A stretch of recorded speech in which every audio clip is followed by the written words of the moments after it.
اس کی ہر سطر میرے دل پر اثر کر رہی تھی۔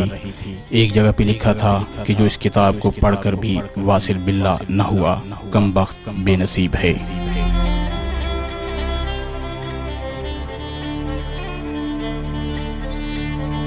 سرکار گوہر شاہی مغرب کے وقت حضرت لال شہباز قلندر رحمۃ اللہ کے دربار پر پہنچے۔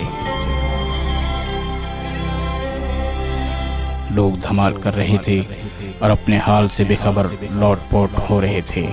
سرکار فرماتے ہیں کہ میرے کان میں آواز آئی، شہباز کے عاشقوں کا یہ حال ہے اور تو اللہ کے عشق کا دعوے دار ہے۔ اسٹیشن کے سامنے والی پہاڑی پر چلا جا اور جو طریقہ نور الہدیٰ میں لکھا ہے اسی طریقہ سے تصور کے ساتھ اسم ذات کا ذکر کر۔ میں اسی وقت پہاڑی کی طرف چلا گیا اور اسم ذات کے ذکر میں مشغول ہو گیا۔ دل کی دھڑکن سخی سلطان بہو رحمۃ اللہ کے دربار سے ہی نمایاں ہو گئی تھی اور آج وہی دھڑکن اللہ میں تبدیل ہو گئی تھی۔ میں اپنی قسمت پر بہت خوش تھا کہ جس راز کو بچپن سے ہی درباروں، غاروں اور جنگلوں میں ڈھونڈتا پھرتا رہا تھا اپنے قلب میں پایا۔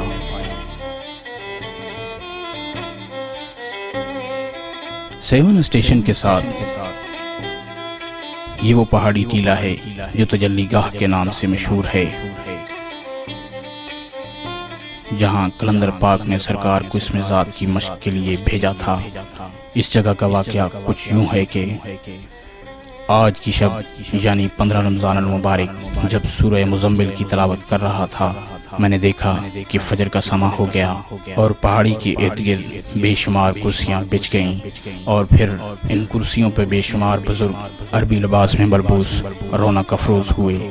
13 آدمی میرے قریب کھڑے کر دیے گئے اور ایک صدا آئی، آج چناؤ ہونے والا ہے۔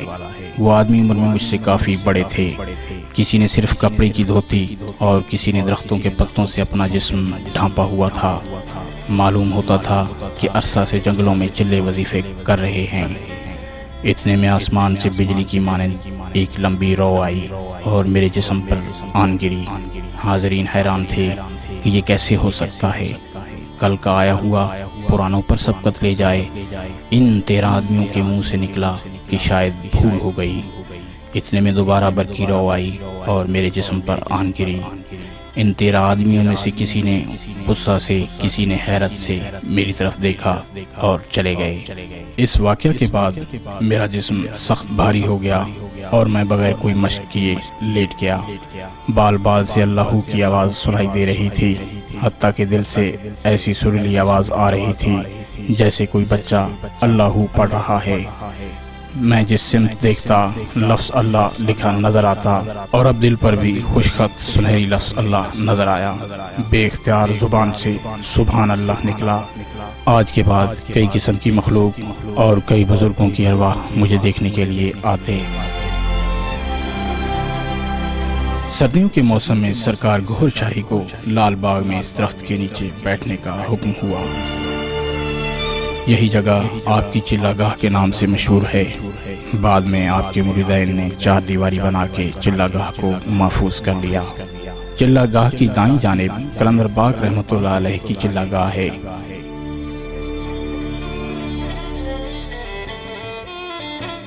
آپ کی کتاب روحانی سفر میں 50 سالہ مستانی مائی کا بھی ذکر ہے، جو کہ شیطان کی چیلی تھی اور سرکار گوہر شاہی کو طرح طرح کے ہیلے بہانوں سے اصل راہ سے ہٹانے پر مامور تھی۔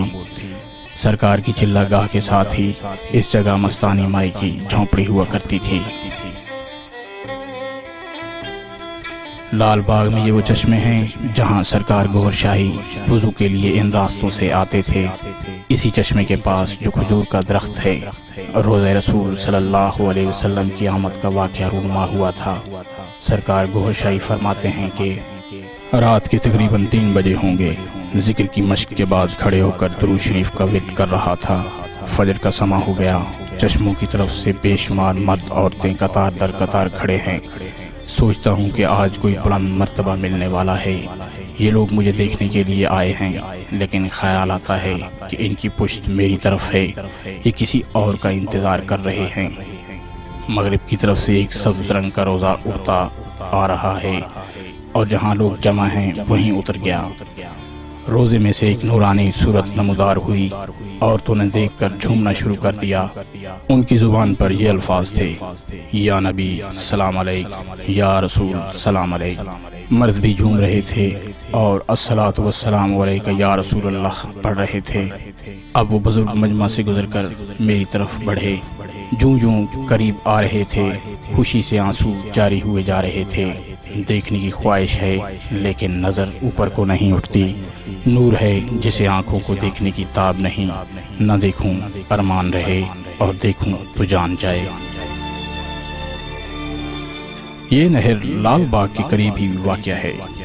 ان دنوں جب سرکار گوھر شاہی لال باغ میں چلا فرما رہے تھے، اسی نہر کی روانی کناروں تک تھی۔ آپ نے روحانی اشارے کے مطابق اس پل سے نہر میں چھلانگ لگا دی تھی۔ حکم ربی سے پانی نے راستہ آپ کے لیے چھوڑ دیا اور آپ صحیح سلامت کنارے تک پہنچ گئے۔ یہ واقعہ آپ کی آزمائش تھی اور آپ فرماتے ہیں ہمیں اس آزمائش سے بھی گزرنا پڑا۔ نہر کے پاس سڑک کے کنارے یہ چائے کے اس ہوٹل کے نشانات ہیں جہاں سرکار گوھر شاہی اکثر چائے پینے کے لیے آتے تھے۔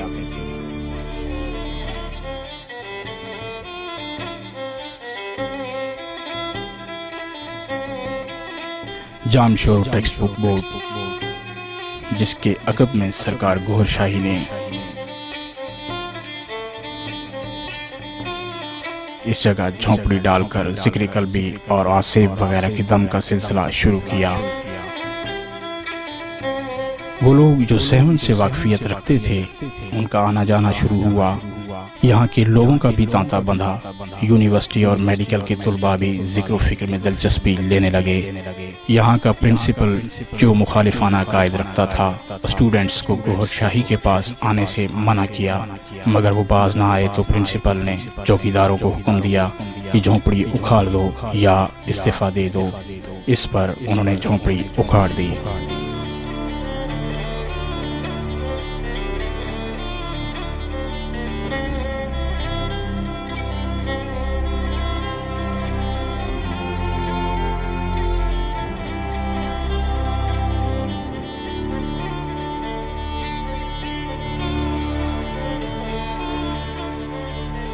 لطیف آباد، حضرت شاہ عبداللطیف بھٹائی کے نام سے مشہور حیدرآباد کا یہ علاقہ، جہاں 88A بریلی کالونی کا یہ گھر جس میں سرکار گوھر شاہی رہائش پذیر ہوئے، ڈاکٹر عبدالقیوم جن کا انتقال ہو چکا ہے اس گھر کے مالک تھے۔ سرکار گوھر شاہی اسی جگہ 1989 رمضان شریف کی ابتدائی تاریخوں میں تشریف لائے تھے اور آتے ہی فرمایا تھا کہ 5-6 سال گزر اوقات ہو جائے گی۔ اس کمرے میں سرکار شاہ صاحب کی اہلیہ اور بچے رہائش پذیر تھے اور یہ کمرہ سرکار کے زیر استعمال رہا۔ مرحوم مشتاق ملنگ جو کہ لال باغ 7 سے ہی سرکار کے ساتھ رہے اور سب سے پہلے ذکر قلب حاصل کیا، انہوں نے کچھ اینٹوں کا بندوبست کر کے کمرے کی بنیاد رکھی۔ شروع میں کمرے پر ترپال کا سایہ کیا گیا، بعد میں ٹین کی چھت اور پھر کچھ عرصہ بعد پختہ چھت کا بندوبست ہوا جو آج تک موجود ہے۔ بعد نماز عصر سرکار شاہ صاحب اس کھڑکی کے پیچھے بیٹھ کر مریضوں کو دم فرماتے، ان کے مسائل سنتے اور پانی بھی دم کر کے دیا جاتا، جس سے بہت سے لا علاج مریض شفا یاب ہو جاتے۔ یہ سلسلہ آج بھی جاری ہے۔ اسی جگہ انجمن سرفروشان اسلام کی بنیاد رکھی گئی جو 1989 میں 4 افراد پر مشتمل تھی اور بعد میں پورے پاکستان میں اس کے مراکز قائم ہو گئے۔ یہیں پر آپ نے مینارہ نور، دریا کے قلب، روحانی سفر جیسی مایا ناز تصوف پر مبنی کتب تحریر فرمائی۔ مرحوم قیوم بھائی کی یہ موٹر سائیکل ابتدا میں مشن کی فروغ کے لیے سرکار شاہ صاحب کے زیر استعمال رہی۔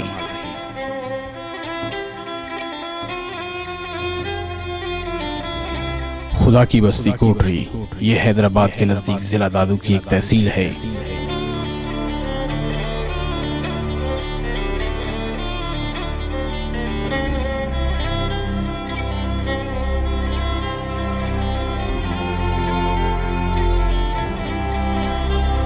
جہاں سرکار گوھر شاہی کی رہائش گاہ ہے جو کہ ابتدا میں بطور آستانہ کے استعمال کی گئی، مرکزی اعتکاف اور سالانہ 11ویں شریف کی ابتدا بھی یہیں سے ہوئی۔